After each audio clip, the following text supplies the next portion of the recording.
স্বাদ বাড়ালে রান্নাঘর থেকে প্রত্যেককে শুভকামনা জানিয়ে আজকের পর্ব শুরু করছি।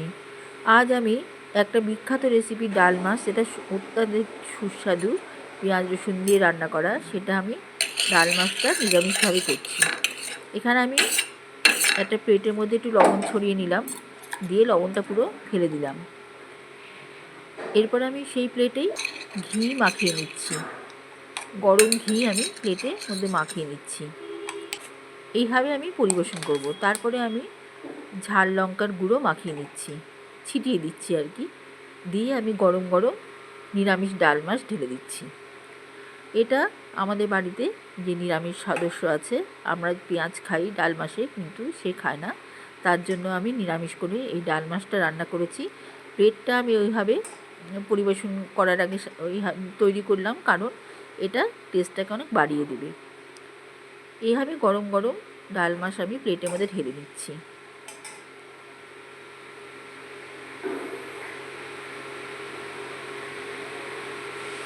এখনও ধোঁয়া উঠছে, ভালো মতো গরম অবস্থায় ঢেলেছি। এখানটায় আমি প্রয়োজন মতো বিউলির ডাল নিয়ে নিলাম। এটা আমি জল দিয়ে ধুয়ে নেব।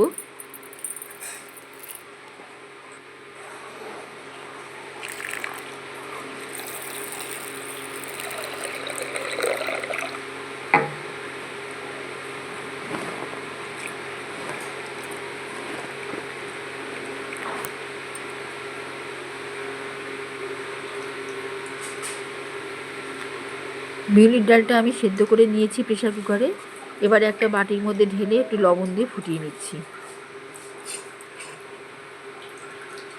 কিন্তু এমনভাবে সেদ্ধ করেছি যাতে গলে যেতে না যায়, একদম দানা দানা থাকবে, কিন্তু একবারে ফুসফুষ্ট হয়ে সেদ্ধ হবে। এখানে মশলার মধ্যে নিয়েছি ধনে, আদা, জিরে, লঙ্কা, গরম মশলা। এটা সম্পূর্ণ পেস্ট করে রাখবো, কারণ নিরামিষ এই ডাল মাছের মধ্যে বাটা মশলার সুঘ্রাণটা বেশি ভালো লাগবে। এখানটা আমি একটা প্যানের মধ্যে কাঁচা লঙ্কা আর টমেটো, একটু নুন আর হিং আর একটু লঙ্কা গুঁড়ো দিয়ে ভেজে নেব, হলুদ দিয়ে। এটা আমি শুধুমাত্র টমেটোর যে রসটা সেটা টানানোর জন্য, আর টমেটোর মধ্যে একটু ঝাল ঝাল ভাব আনার জন্য, আর লবণ, যাই হোক হিং, সব কিছু যাতে ঠিক মতো দিয়ে ভাজা যায় সেই রকম করে ভেজে নিয়ে আমি এটা পেস্ট করে নেব।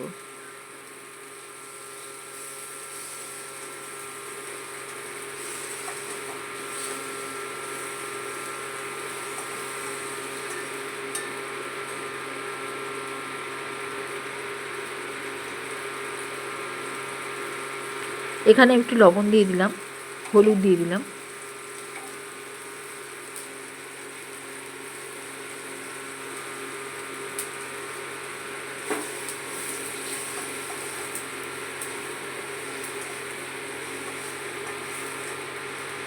মোটামুটি ভাজা হচ্ছে।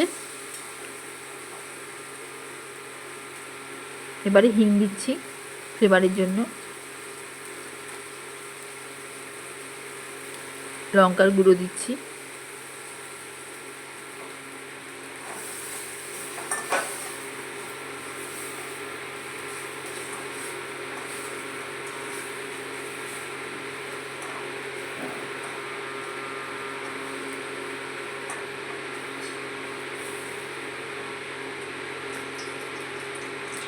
কড়াইতে সর্ষের তেল গরম করে যেটা ভাজলাম সেটা পেস্ট করে নিয়েছি, সেই পেস্ট দিয়ে দিলাম টমেটোর। এবারে তেলেতে এই টমেটোর পেস্ট কষিয়ে নিচ্ছি।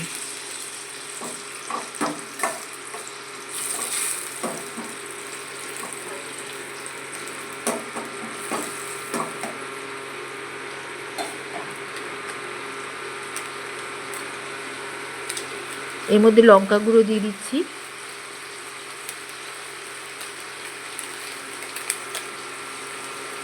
হলুদ,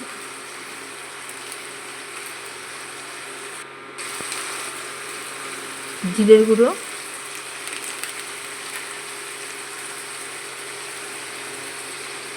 কাঁচা লঙ্কা, এই দিয়ে আবার কষিয়ে নিচ্ছি।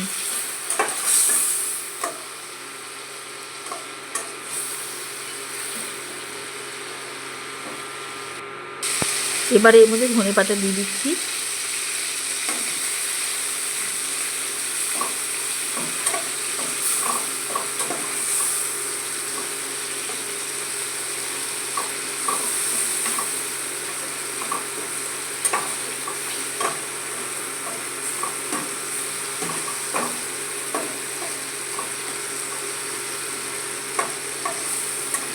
ভালো মতো কষানো হয়ে গেলে এখানে এবার বিউলির ডালটা আমি ঢেলে দিব।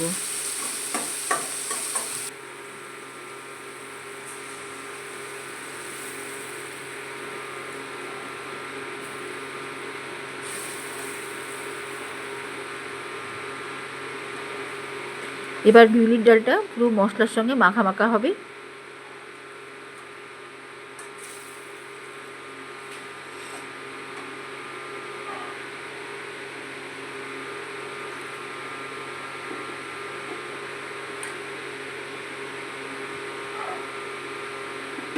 এ সময় আমি একটু এর মধ্যে গরম জল ঢেলে দিচ্ছি। এই জলটা দেওয়াতে এটা পুরোটাই মাখা মাখা হবে।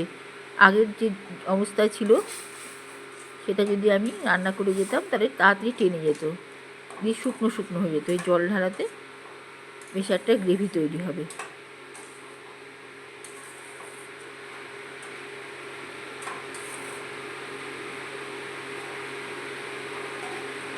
ভালো করে সব মিলে ফুটে উঠছে, খুব ভালো একটা সুঘ্রাণ বেরিয়েছে। ধোঁয়ায় কিছুই দেখা যাচ্ছে না। এইদিকে একটা জায়গায় আমি একটু বাদাম, চিনে বাদাম তেল দিয়ে ভেজে নিব। ভেজে এটাকে জল ছাড়া বেটে নিব।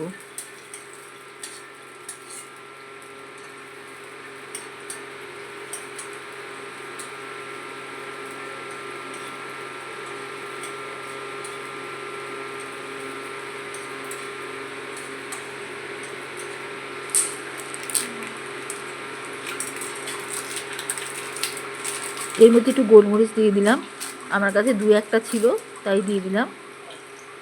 আর একটু বেশি হলে গোলমরিচের ফ্লেভারটা আর বাদামের সঙ্গে ভাজলে ভালো লাগতো, তবে এখানে গোলমরিচটা একটু বেশি লাগবে। দিয়ে এবার এটা জল ছাড়া বেটে নিলাম, নিয়ে এই ডালের মধ্যে দিয়ে দিচ্ছি। এটা খুবই সুন্দর খেতে হয়। নিরামিষ হলে হবে কি, পেঁয়াজ রসুনে শুধুমাত্র পেঁয়াজের রসুনের ফ্লেভারটা থাকে, কিন্তু এতে সব কিছু দিয়ে এর স্বাদটাও দারুণ থাকে। এবার একটা জায়গায় তেজপাতা গরম করে আমি প্রথমেই যে রেখেছিলাম জিরে, আদা, ধনে, গরম মশলা সব একসাথে জল দিয়ে বেটে রেখেছি। ওটা আমি শুকনো অবস্থা দেখেছিলাম, ওটা পেস্ট করে রেখেছি জল দিয়ে। এই যে বাটা মশলার সুঘ্রাণটা, বাটা মশলাটা আমি সর্ষের তেলে তেজপাতা ফোড়ন দিয়ে এটা কষিয়ে নিচ্ছি। এবার এখানে ঘি দিব বাটা মশলার মধ্যে। এখান থেকে একটু মশলা আমি তুলে রেখে দিব, লাস্টে পরিবেশন করার সময় ওটা ছড়িয়ে দিয়ে পরিবেশন করব। এবারে আমি মশলাটা ভালো করে কষিয়ে নিচ্ছি। এবারে তৈরি করা ডালটাও ঢেলে দিলাম এর মধ্যে।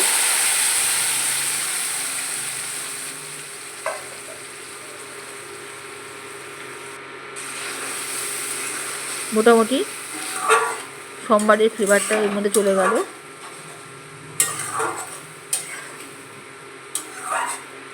যেটা আর একটু পাতলা করা যেতে পারে, তবে আমরা রুটি দিয়ে খাবার জন্য একটু ঘনই রাখলাম।